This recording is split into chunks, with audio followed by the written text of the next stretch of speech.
Assalamualaikum warahmatullahi wabarakatuh. Innal hamdalillah nahmaduhu wa nasta'inuhu wa nastaghfiruh wa na'udzu billahi min syururi anfusina wa min sayyiati a'malina.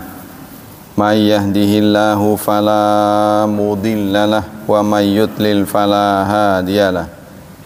Asyhadu an la ilaha illallah wa asyhadu anna Muhammadan abduhu wa rasuluh la nabiyya ba'dah. Allahumma salli wa sallim ala nabiyyina Muhammad sallallahu alaihi wasallam wa ala alihi wa sahbihi wa man sara ala nahjihi ila yaumiddin in amma ba'd. Ayo ikhwah, kita lanjutkan kajian akidah. Kali ini membahas tentang ulul azmi. Ulul azmi. Ya, ini terdiri dari dua kata, ulu dan al-azmi. Jadi baca langsung ulul azmi. Ulu artinya yang memiliki, orang-orang yang mempunyai. Azmi itu artinya jiddu wassabat, kesungguh-sungguhan, keteguhan, kesabaran, dan luzum. Artinya luzum itu nggak bosenan. Wal qat'i, dan kepastian. Wa ma uqida 'alail qalbu minal amri al mutayaqqan, dan apa-apa yang ada di dalam hati karena sesuatu yang diyakini. Jadi mempunyai keyakinan yang teguh, itu namanya ulul azmi.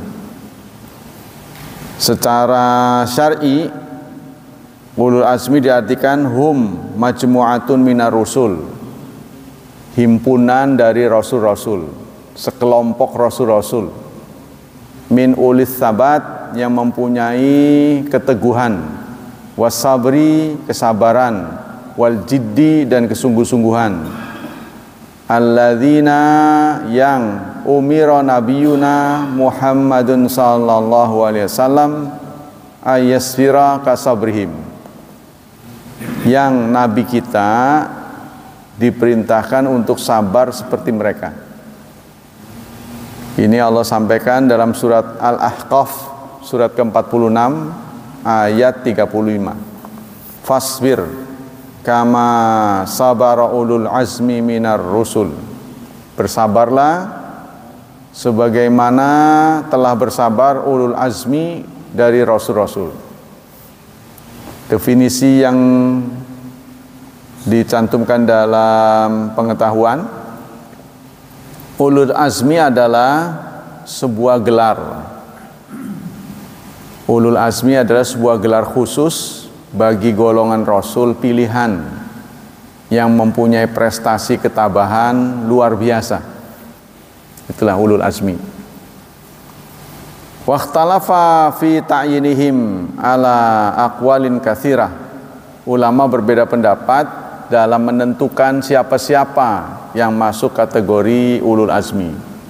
Asyharuha, yang paling populer, annahum khamsatun, mereka ada 5.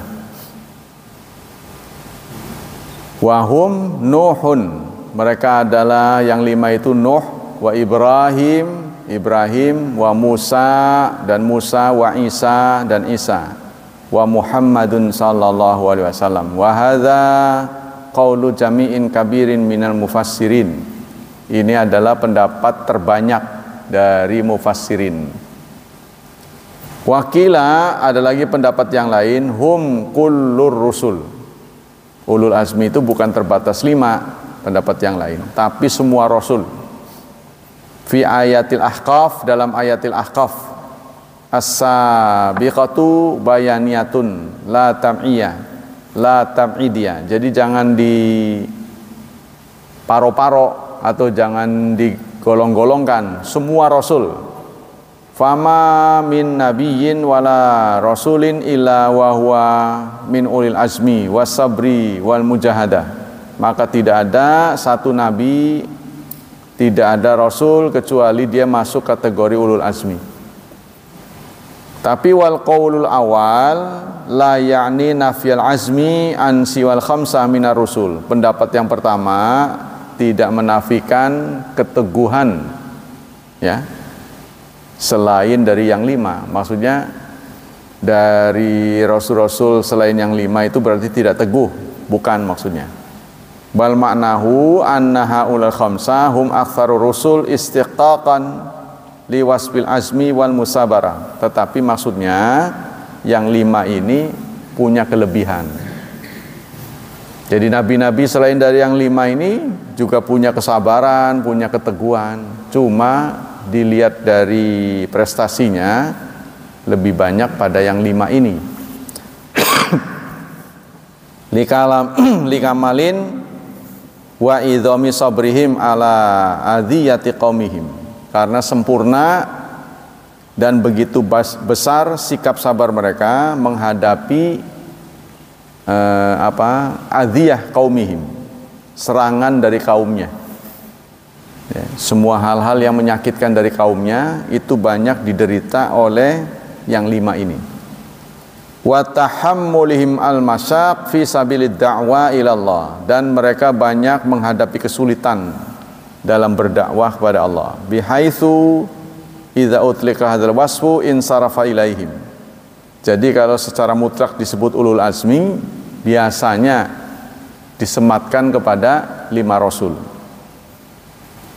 Sebab penamaannya summu bidzalika,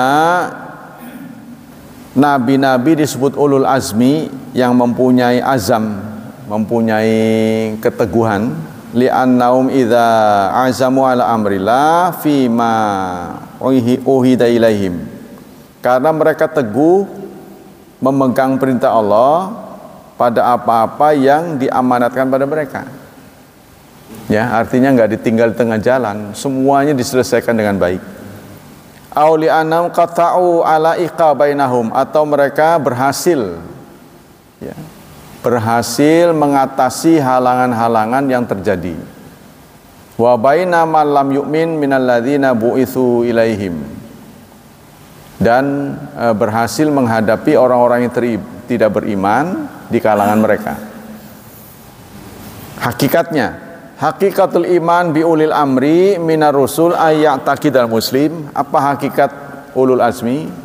Seorang muslim harus berkeyakinan anna Allah Ta'ala, bahwa Allah qad istafa baina ibadi rusulan kiraman. Allah telah memilih ya dari sekian rasul kiraman yang lebih mulia. Wa ja'alahum wasa'ita, dan menjadikan mereka wasit fi iblagiddin, dalam menyampaikan agama li khalqi wa ibadi. Faballagu risalata rabbihim atamma balag wa akmalah. Mereka berhasil menuntaskan tugas-tugas Allah secara sempurna. Wa kanu jami'an min alil azmi wa sabri wa thabat ala hadhihi risalah wa ala da'wa ila dinillah. Dan mereka semua masuk kategori ulul azmi, mempunyai kesabaran yang luar biasa, ketabahannya. Wa ala da'wa ila dinillah wa kana min bainihim ala asyir aqwal khamsatun. Di antara pendapat yang populer jumlahnya ada 5. Itulah keyakinan yang harus tertanam pada semua muslim ya, bahwa Allah mengutus rasul begitu banyak, dipilih yang 25. Katanya jumlah rasul itu sampai 124.000 ya, dari Nabi Adam sampai dengan Nabi Muhammad. Nah, yang sebegitu banyak dipilih 300 sekian. Dari 300 sekian dipilih lagi 25. Yang 25 dipilih lagi 5. Dari yang 5 dipilih lagi 1. Al-manzilah ulul azmi minar rusul hum afdhalur rusul. Ulul azmi dari rasul adalah rasul yang terbaik. Bal afdhal khalqi alal itlaq, bahkan mereka adalah makhluk yang terbaik. Dalil-dalil. Istadalla ashabu hadzal qaul masyhur ala anna haulal khamsa humul ma'nayuna biwasfi ulul azmi bi'adadin minal adillah. Berikut ini adalah dalil-dalil bahwa ulul azmi ada 5. Minha annallaha ta'ala khasam bidzikri. Pertama, pengkhususan Allah dengan penyebutan.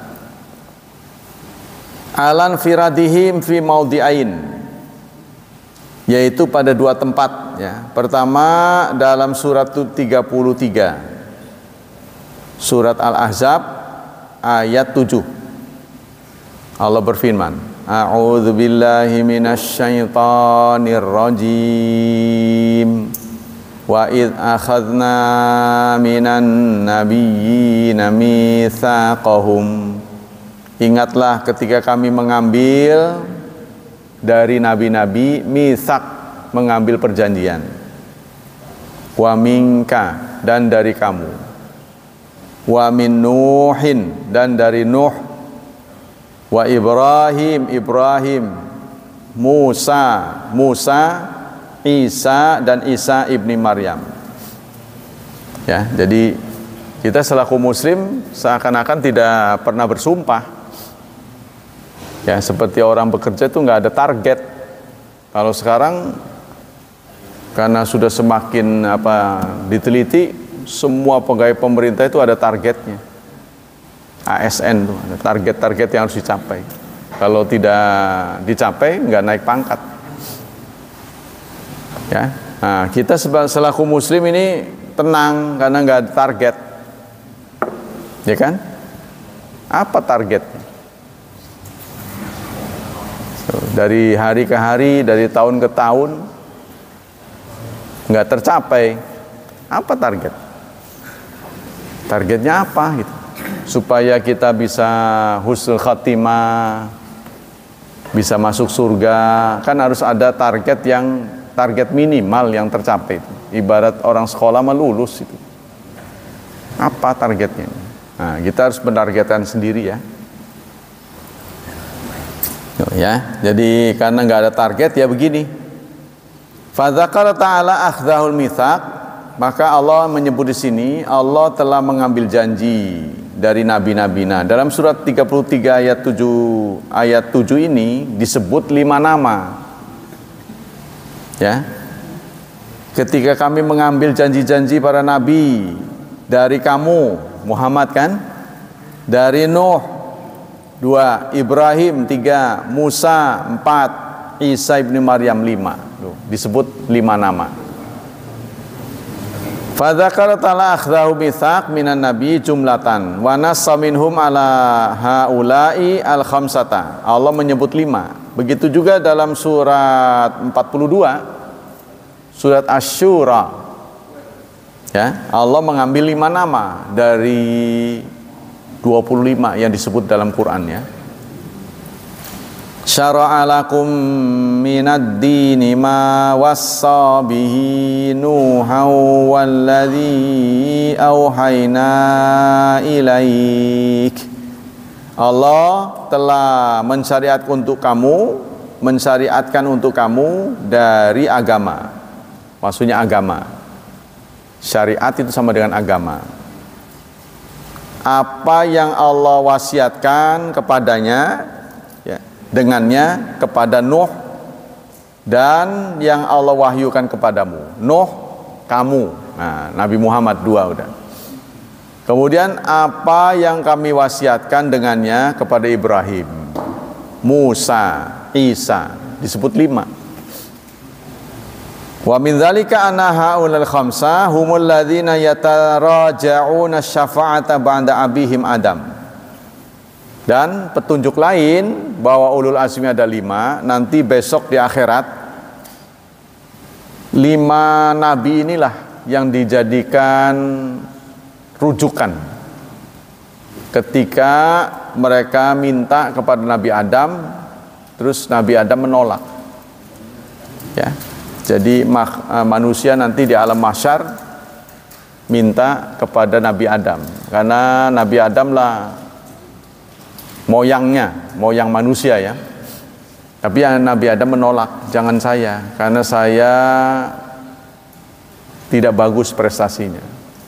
Ya, jadi sudah melanggar perintah Allah, tidak boleh mendekati pohon.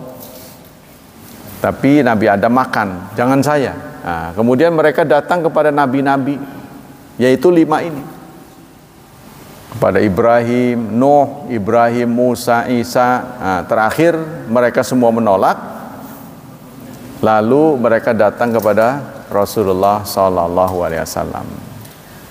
Ya, pertama yang mereka minta itu agar upacara akhirat segera dimulai. Jadi ceritanya mereka ngumpul tuh, bisik-bisik segala, ngumpul begitu banyak. Misalnya ngumpul kapan mau mulai ini kan? Ya, ayo dimulai. Jangan saya semua menolak. Nah, ketika permintaan itu datang kepada Rasulullah, maka Rasulullah pun minta kepada Allah agar upacara segera dimulai. Nah, itu ya, suatu kehormatan pada Rasulullah. Wa akhrajal Hakim, Al-Hakim meriwayatkan, begitu juga Al-Bazzar, lafadznya, redaksinya pada Bazzar, dari hadis Abu Hurairah an-naqal, bahwa Rasulullah SAW bersabda, khiyaru waladi Adam khamsah, anak Adam yang terpilih ada 5. Ya, sabda Rasulullah, Nuh, Ibrahim, Isa, Musa, Muhammad. Wa khairuhum Muhammadun, dan sebaik-baik mereka adalah Muhammad. Yang menyampaikan sebaik-baik Muhammad sendiri. Kalau zaman sekarang dianggap sombong ini. Sebaik-baiknya Ustadz saya, kan sombong itu. Karena ini Nabi kan ngomong begitu, sebaik-baiknya Nabi Muhammad, kan dia sendiri yang ngomong. Ya, tapi nanti di ayat hadis yang lain, wala fakhra, bukan karena sombong, tapi menyampaikan kebenaran. Ya, jadi Nabi Muhammad kan memang harus menyampaikan, ya kan? Nah, tugas menyampaikan walaupun tentang dirinya. Kemudian dalam hadis yang lain, Nabi bersabda, Sayyidul Anbiya, Sayyidnya Anbiya. Sayyid itu apa? Penghulu ya. Pemukanya Nabi khamsatun, ada 5. Wa Muhammad Sayyidul Khamsah. Muhammad adalah Sayyid yang 5. Penghulu, pemuka dari yang 5. Pemuka nabi-nabi semuanya ada 5. Yang 5 ini pemukanya Muhammad, yang nyampein Muhammad. Nah, ya kan? Pendapat-pendapat ulama tentang ulul azmi. Ibnu Taimiyah berkata, afdalu auliya illa hum ambiya'uhu. Sebaik-baik wali Allah adalah nabi-nabinya. Ya, sebaiknya. Jadi sebaik-baik manusia kan kaum mukminin. Innalladzina amanu wa amilus solihati ulaika hum khairul bariyah, itu kan? Innalladzina amanu, sesungguhnya orang yang beriman, wa amilus solihat, dan beramal saleh, mereka adalah sebaik-baiknya makhluk. Ada gunung, ada bumi, ada langit, ada bina flora, fauna, kosmos namanya yang ada. Sebaik-baiknya kosmos yang ada adalah orang yang beriman dan beramal saleh. Sebaik-baik orang yang beriman dan beramal saleh adalah wali-walinya, yang ngurusi, artinya pengurusnya gitu sih. Ya. Pengurusnya, pegawainya Allah, yang ngurusi kajian, yang ngurusi masjid, yang ngurusi madrasah, yang ngurusi pesantren, itu sebaik-baiknya kaum beriman. Karena itu agen-agen Allah, bahasa Arabnya itu wali-walinya. Sebaik-baik wali Allah adalah nabi-nabinya. Sebaiknya nabi-nabi Allah adalah rasul-rasulnya. Sebaik rasul-rasulnya adalah ulul azmi. Sebaik-baik ulul azmi adalah Nabi Muhammad SAW. Katanya, wa afdalu anbiya'ihi humul mursalun. Tidak semua nabi itu rasul, tapi setiap rasul adalah nabi. Sama dengan dai, ya, tidak semua muslim dai, tapi setiap dai pasti muslim. Contohnya begitu. Sebaik-baik mursalin, jadi kan sebaik-baik nabi adalah rasul, sebaik-baiknya rasul adalah ulul azmi, Nuh, Ibrahim, Musa, Isa, Muhammad. Sebaik-baik ulul azmi adalah Muhammadun sallallahu alaihi wasallam, khatamun nabiyyin wa imamul muttaqin, imamnya para orang yang bertakwa. Wa sayyidu waladi Adam, dan sebaik-baiknya anak Adam. Wa imamul anbiya, dan imamnya nabi-nabi. Ini juga disabdakan oleh Rasulullah saat beliau bercerita tentang Isra Mi'raj. Kumpul di Palestina, ya, di Masjid Aqsa. Kemudian Nabi mengimami para nabi. Nabi mengimami para nabi. Kemudian di Ka'bah itu ada Jibril mengimami Nabi Muhammad. Napak tilasnya itu, petilasannya masih ada. Jadi di kaki Ka'bah itu ada beberapa keramik. Disitulah malaikat Jibril pernah berdiri mengimami Nabi Muhammad. Masih diabadikan bekasnya tuh, ya, cuma kita kurang teliti, ya, karena berdesak-desakan, ya, boro-boro mau ngelihat, kan ketutup orang. Jadi pasti kakinya itu ada yang beda, nonjol tuh. Disitulah dulu malaikat Jibril pernah mengimami Rasulullah Sallallahu Alaihi Wasallam. Samarat, buah atau faedah dari beriman kepada ulul azmi. Min abrazi samarat al-mutarattibah al-imani bi ulil azmina rusul, al-imanu biha ula rusul kiram tafsilan wa mahabdum wa tauqirum wal i'tiraf bi fadlihim wa syarahum wal iktidau bihim, adalah mencintai mereka. Ya, faedahnya itu kita mencintai 5 nabi ini lebih dari nabi-nabi yang lain. Wal i'tiraf bi fadlihim, dan mengakui keutamaan mereka. Jadi kita harus membaca sejarah mereka. Kenapa mereka mendapat prestasi lebih daripada nabi-nabi yang lain? Contohnya Nabi Nuh. Ya. Ketika dia mengajak kaumnya, kurang respon kaumnya itu. Nabi Nuh marah. Kan itu berarti tidak tabah. Ya, lari dia. Kemudian ditelan ikan. Idzahaba mughadiban, ketika dia pergi dalam keadaan marah. Nah, Nabi Nuh marah. Nah, kemudian diberikan wahyu kepadanya, diberitahu bahwa umatnya sudah taubat. Kembali lagi kamu. Nah, itu dia selamat itu. Selamat dari apa? Kematian lah, karena dia sudah ditelan ikan Nuh, ikan apa itu? Nun. Wa dzunnun idzahaba mughadiban dalam Quran. Ikan Nun. Ikan Nun itu nggak tahu sebesar apa, ya. Apa itu main telan aja nggak digigit atau gimana? Sehingga Nabi Yunus, ya, bukan Nuh. Nabi Yunus sampai berapa hari itu. Nah, tempat itu sekarang masih ada. Tempat beliau dimuntahkan oleh ikan itu masih ada sekarang. Kalau nggak salah daerah Turki apa? Daerah Turki apa dari mana? Masih ada sekarang. Nah, setelah beliau diberitahu ternyata umatnya sudah sadar, ya udah dia kembali berdakwah. Nah, ini dianggap dalam dakwah ini cacat, sehingga beliau tidak masuk kategori ulul azmi. Ya, contoh yang paling tua adalah Nabi Nuh. Nabi Nuh itu sampai anak dan istrinya menjadi korban. Ya, diutus oleh Allah 950 tahun, tapi yang berhasil ikut beliau cuma 40 orang. 950 tahun, waktu yang gak sebentar. Sehingga saking gregetnya itu dia berdoa, ya Allah, habisi saja Ya kan? Kata beliau apa? Innahum la yalidu illa fajiran, Rabbi la tadhar alal ardi minal kafirina dayyara.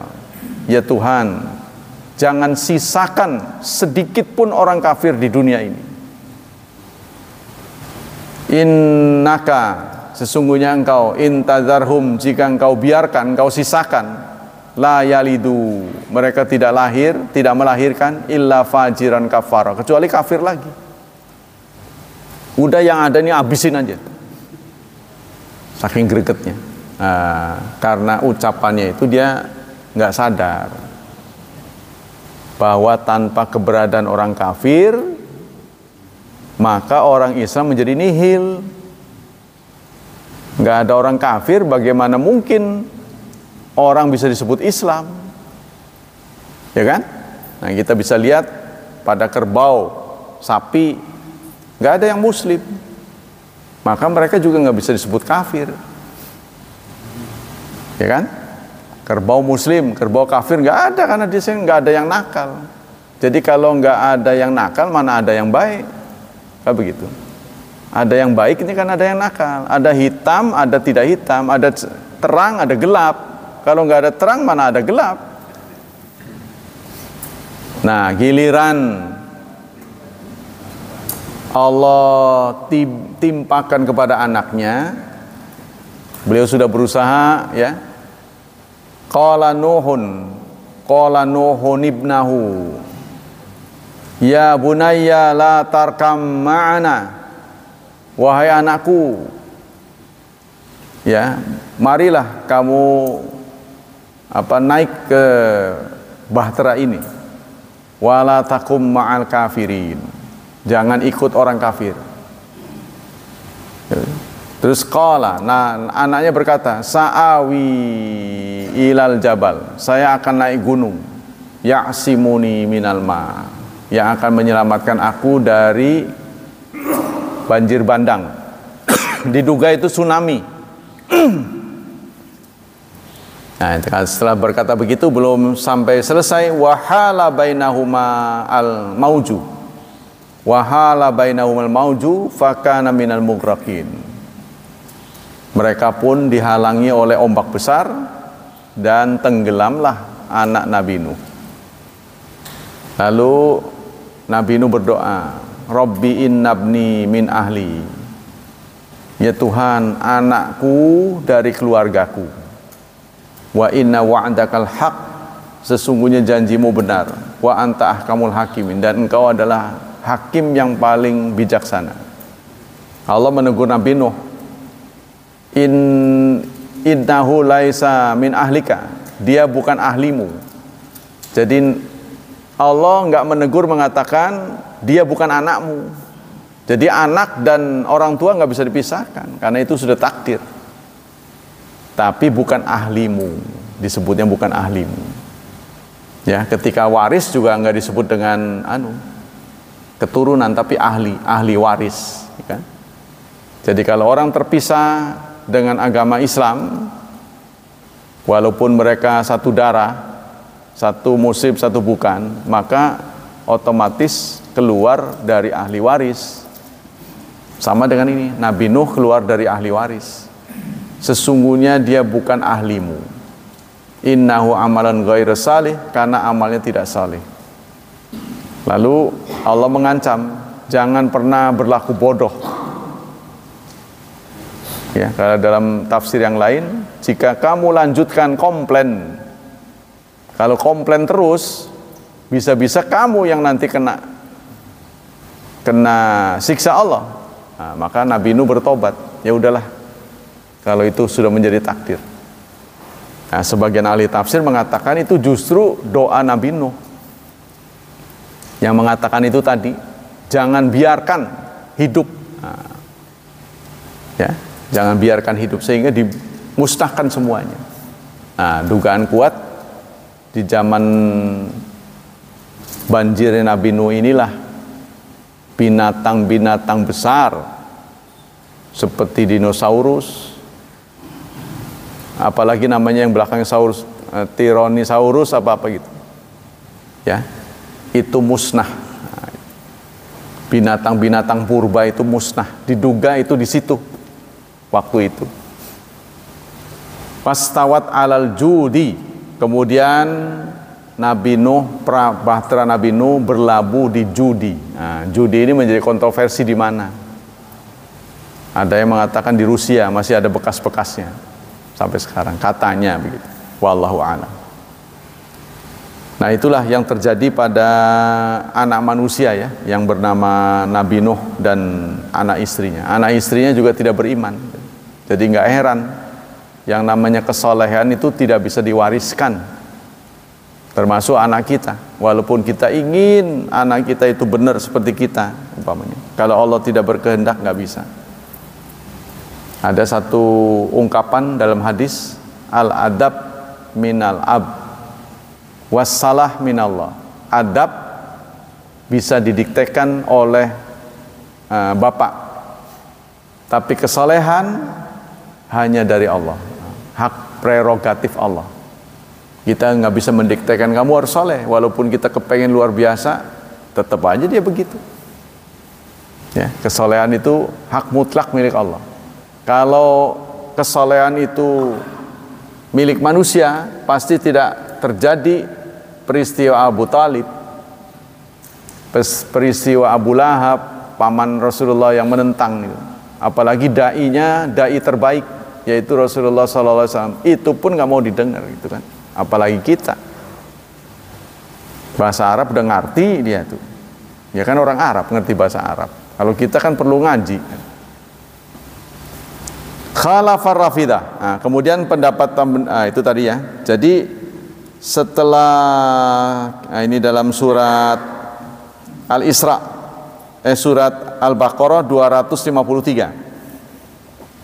Surat Al-Baqarah surat 2 ayat 253 dan surat 17 ayat 55. Allah menyatakan, tilkar rusulu,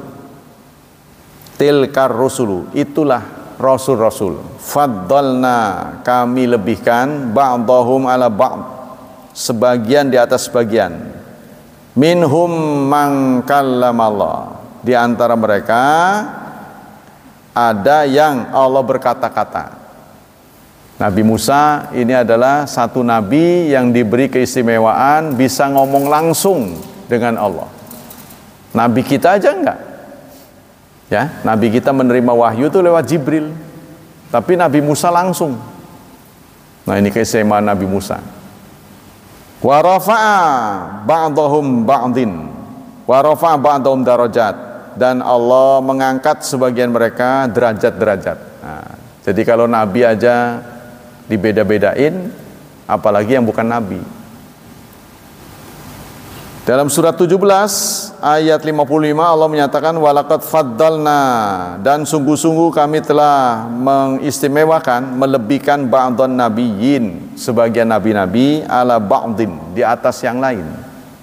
Wa ataina, dan kami memberikan Dawuda, kepada Nabi Dawud, zaburan, zabur.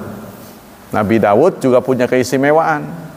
Wa alanna lahul hadid, yaitu kami kami lunakkan baja besi dan baja di tangan Nabi Dawud. Nah, ini menjadi kontroversi, apakah artinya beliau pandai besi atau memang kalau disentuh jadi lumer. Ya, jadi kalau baja kalau disentuh oleh Nabi Dawud itu menjadi lunak, kayak lilin gitu ya, kayak malam lah gitu. Yang biasa dipakai anak-anak tuh, dipelintir-pelintir. Apa begitu? Atau memang ini ungkapan bahwa Nabi Dawud pandai besi. Anaknya lebih-lebih lagi, yaitu Nabi Sulaiman, bisa ngobrol dengan binatang. Mukjizatnya itu, bisa terbang, menaiki awan. Ya. Jadi kalau Nabi Sulaiman ini buka ekspedisi, wah, kalah semua. Laris, ya kan? Karena dalam waktu sekejap, kan namanya ekspedisi kan suatu usaha memindahkan barang, paket, Kita ngirim ke Bandung kan memindahkan barang itu, ya kan? Nah, siapa cepat, nah, siapa yang dapat untung gede, janji itu, ukuran jam, ukuran detik. Memindahkan, anak buahnya pernah memindahkan kursinya Ratu Balkis dalam waktu sekejap. Itu kan ekspedisi itu, ya kan? Kalau Nabi Daud pandai besi, gitu. Jadi nabinya KS, ya, sebetulnya harusnya masjidnya ada yang namanya Masjid Daud, harusnya gitu ya. Nah, Sulaiman itu lebih-lebih lagi, luar biasa ya. Jadi bisa terbang, bisa mengendalikan jin, kemudian bisa bicara dengan binatang. Satu aja dibagiin buat kita. Waduh, udah kaya raya lah kita. Yo, kalau diantara kita yang bisa ngajak binatang, wah, Pangurawi kontan menjadi kaya.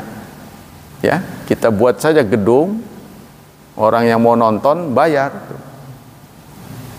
Itu kan melibatkan banyak kerjaan tuh. Ada tukang parkirnya, ada gedung parkirnya. Wah, ini habis semua. Semua binatang dari mulai serangga sampai yang gede-gede bisa diajak bicara. Bahkan saking memberitahu bahwa beliau bisa bicara sampai semut. Ya kan, apalagi yang gede, semut aja bisa diajak bicara. Tuh, satu aja bisa. Nah, dari mukjizat nabi-nabi. Tapi sayang mukjizat itu keterampilan yang tidak bisa dipelajari. Mukjizat itu keterampilan yang nggak bisa dipelajari. Nah, mukjizat yang satu-satunya bisa diakses kita sampai hari ini ya Quran dan hadis. Mukjizat begitu banyak Allah berikan kepada manusia, yang paling agung dan nomor wahid adalah Quran. Karena itu semua yang bersentuhan dengan Quran menjadi mulia. Contohnya, Nabi banyak sampai 300 sekian, 124.000. Tapi Nabi yang diturunkan Quran, Nabi Muhammad, maka dia menjadi Sayyidul Anbiya, menjadi Sayyid. Bulan itu banyak, ada 12. Tapi bulan yang diturunkan Quran menjadi Sayyidus Syuhur, dialah Ramadan. Ya kan? Malam itu banyak. Malam yang diturunkan Quran namanya Lailatul Qadar, menjadi Sayyidul Lailah, malam yang terbaik. Sampai-sampai amal di Lailatul Qadar itu setara dengan 1000 gaji. 1000 gaji. Kita gajian berapa? Kali 1000. Hanya dilakukan dalam satu malam. Ya, kalau kita mau nyari malamnya malam apa, memang nggak dijelaskan. Tapi paling tidak nggak akan keluar dari 30 malam. Maulah orang bekerja sebulan dapat 1000 gaji. Tuh, ya. Dan banyak lagi. Begitu juga malaikat. Banyak jumlahnya, tapi malaikat yang bertugas menurunkan Quran, Jibril, maka dia menjadi Sayyidul Malaikah. Jadi yang bersentuhan dengan dengan Quran otomatis menjadi mulia. Begitu juga di antara kita yang perhatian khusus pada Quran, maka disebut dengan hafidh, mendapat gelar. Ya, yang hafal Quran, ya kita hafal, nggak banyak tapi, ya kan? Ya lumayan lah daripada enggak sama sekali. Orang-orang mah 30 juz, kita menjuz ke 30 gitu. Paling enggak itu batas minimal tuh. Khalafar Rafidah al-Imamiyah fi ta'lili wasfi bi ulul azmi minar rusul. Faqalu inna wasumya ulul azmi li'annahu ahida ilaihim fi Muhammad wal awsiya min ba'di. Kata Syiah Rafidah mengatakan ulul azmi itu bukan gelar khusus. bukan gelar khusus, tapi memang nama yang disengaja. Contohnya Laksamana. Laksamana itu kan gelar angkatan laut kan, keren gitu kan. Tapi ada orang lahir, anak lahir namanya Laksamana. Jadi bukan gelar lagi, memang penamaan itu mah. Begitu kata Syiah Rafidhah. Bukan gelar yang bergengsi, tapi itu nama. Ya, seperti ada orang namanya apa itu? Belakangan ini, saya lupa itu. Ya, contohnya orang yang namanya Hafid. Dinamain dari lahirnya Hafid. Padahal dia nggak hafal itu. Bukan yang dimaksud penghafal 30 juz, bukan. Nah, begitu kata Imam Rafidhah. Wa tajra'u qulatuhum aidan ala ma huwa min hadza wa ashadda. Fanassa ba'da ulamaihim ala anna aimatum afdal min jamil anbiya wa a'lau bima fihim ulul azmi minar rusul. Jadi mereka kebangetan, mereka tidak menghormati rasul-rasul, bahkan mereka mengatakan ada di antara imam-imam mereka yang lebih unggul daripada ulul azmi. Imam-imam mereka, kan mereka ini kan menuhankan imam-imamnya, ya, di kalangan umat Islam yang menuhankan diri, ya menganggap melebihi batas lah, gitu ya, kepada orang tertentu. Inilah Syiah. Syiah itu beranggapan begitu. Yang kedua, ahli tasawuf. Waqad syaraka Syiah fi ba'di hadzal dalal wal kufr qulatu sufiyah. Ini ahli-ahli tasawuf. Makanya manhaj salafus saleh tidak menyarankan kita mengikuti tasawuf. Untuk berperilaku tasawuf itu nggak perlu bertasawuf. Quran dan hadis sudah cukup. Apa kata mereka? Mereka membagi makom-makom. Nah, ini makom-makom ini adalah level-level. Ya, kalau ibarat makanan itu ada level 1, level 7 gitu kan. Sambelnya tuh, ya, mau level berapa gitu kan. Mereka membagi manusia itu ada 4. Pertama adalah khilafatun nubuwah. Nah, ya, makom khilafatun nubuwah. Jadi makamnya nubuwah, mereka adalah ulama. Level keempat. Level keempat adalah ulama. Kata mereka, level yang lebih tinggi adalah abdal. Nah, ini saya suka dengar namanya wali badal. Suka dengar kan? Wali badal. Nah, itu berarti lebih tinggi dari kiai. Jadi level pertama, level kiai itu terendah itu. Di atas kiai adalah badal. Disebutnya wali. Kalau kita suka dengar wali badal, itu satu strip di atas ulama. Kemudian di atas badal namanya autad. Autad itu sebenarnya mananya paku. Autad. Jadi badal, di atas badal ini autad. Di atas autad namanya aktab, kutub. Makanya ada murid saya yang datang pada saya, Pak, saya sekarang ikut tarikat. Bagaimana menurut Bapak? Ya, tarikat kan namanya jalan, boleh-boleh aja, asal yang penting nggak benturan. Tapi satu saya ingin tanya pada kamu, pernah nggak kamu dengar orang ikut tarikat tapi nggak sholat? Iya dengar, Pak. Nah, itulah hati-hati saya bilang. Ya kan? Dulu di sini ada guru juga pengikut tarikat, kita sudah tahu sejarahnya menyimpang, itu karena tarikat. Jadi karena Rasulullah sudah mengatakan, taraktu fikum amrain, aku tinggalkan 2, lan tadillu abada, kamu tidak akan sesat. Itu menggunakan kata lan, tidak mungkin sesat. Ma intamasaktum bihima, sepanjang kamu berpegang teguh pada keduanya. Kitab Allah wa sunnata rasulih. Nah, ini saudara yang menjadi ujian buat umat Islam. Banyak umat Islam tidak mengkaji nas, artinya tidak mengkaji dalil. Yang dikaji itu pendapat. Yang namanya pendapat kan muter-muter karena kebenarannya itu relatif. Kalau Nabi kan kebenarannya berasal dari yang maha benar. Walaupun ada resonansi pecahan-pecahan itu tidak akan selebar pecahan-pecahan dari pendapat. Sama dengan ini fotokopi lah. Saya sering mencontohkan fotokopi. Ini asli. Saya fotokopi. Berarti ini kan level 2 kan? Fotokopi ini. Kalau saya fotokopi dari sini, ini pasti lebih jernih daripada fotokopi yang lain. Atau saya langsung fotokopi ke sini. Saya ingin butuh 100 lembar. Saya fotokopi 1. Ya. Lalu yang 1 ini saya gandakan 1000. Ini beda dengan jika saya langsung ke sini 1000. Itu sama dengan begitu, namanya resonansi getaran itu. Efek domino. Pernah dicontohkan sih dalam sebuah games, 7 orang dibariskan. Lalu orang A ngomong sesuatu pada B. Begitu sampai ke F, ternyata udah beda. Kan pernah kan? Nah, itu begitulah cara itu.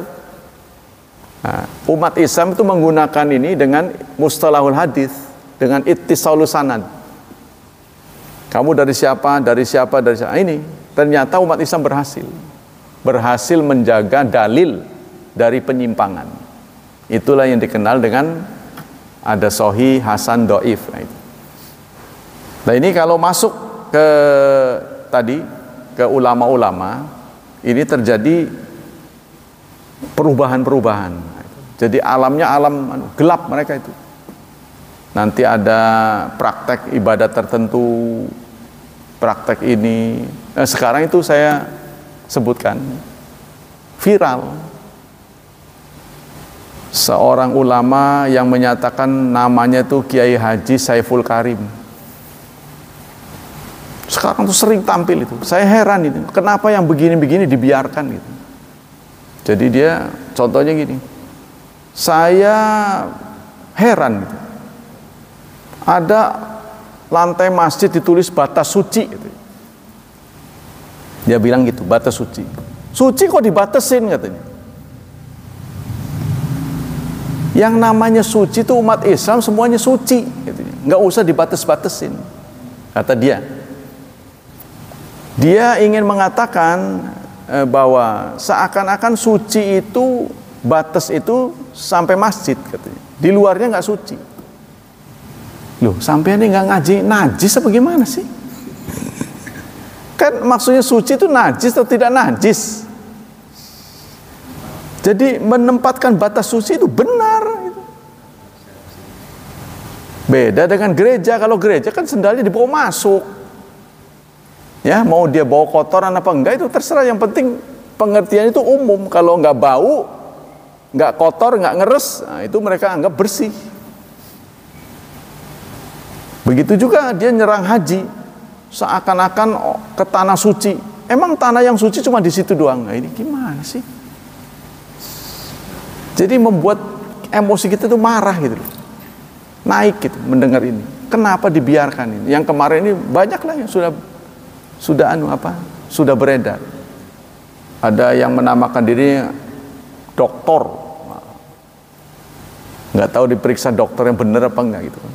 Siapa dia nyampein, lama-lama ngawur gitu, larinya ke tasawuf. Ada lagi Habib, tuh kan? Belum lama ini saya menerima duta dari jin, gitu. Pada ngaji sama saya, waduh. Gitu. Jadi kita dibawanya ke awang-awang gitu. Nah inilah. Semuanya ini terjadi sama seperti yang Nabi peringatkan, kamu akan sesat berarti kalau tidak pada Quran dan Sunnah. Sehingga orang itu dibuat oleh setan, jarang ya umat Islam yang mau mengkaji Quran dan Sunnah. Dibuatnya begitu oleh setan. Sebab kalau kemarin kan sudah diceritakan tuh oleh Pak Udi, semakin kita ngejek Islam itu semakin dikabul oleh setan. Setan mencintai orang-orang yang benci sama Islam gitu maksud. Makanya ada praktek perdukunan itu mantra, membacakan mantra di WC katanya. Ya kan kemarin cerita itu. Kaki kanan dan kaki kiri pijakannya Quran. Dia baca mantra. Nginjeknya Quran, kanan kirinya tuh. Bebanciknya. Nongkrong dia baca itu. Itu yang lebih manjur katanya. Ada lagi kulhu sungsang. Ini kan pelecehan, ini bentuk-bentuk pelecehan. Setan semakin senang kalau orang itu menjauhkan manusia dari Allah. Tuh gitu ya. Nah ini yang kita lihat juga. Setan-setan bergerilya di medsos ya. Persoalannya Bapak sekalian, bukan kita yang nyari, bukan. Kita lagi nyari sesuatu, nongol aja gitu. Kok ini rajin nongol gitu? Pasti kan ada kesengajaan.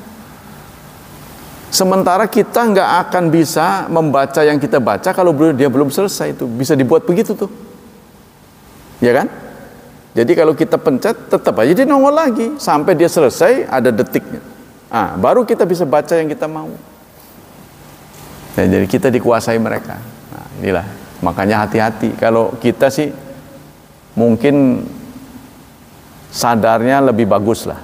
Tapi anak-anak kita yang lebih banyak mengakses medsos ini kan bukan kita. Antara kita dengan anak kita lebih banyak mereka.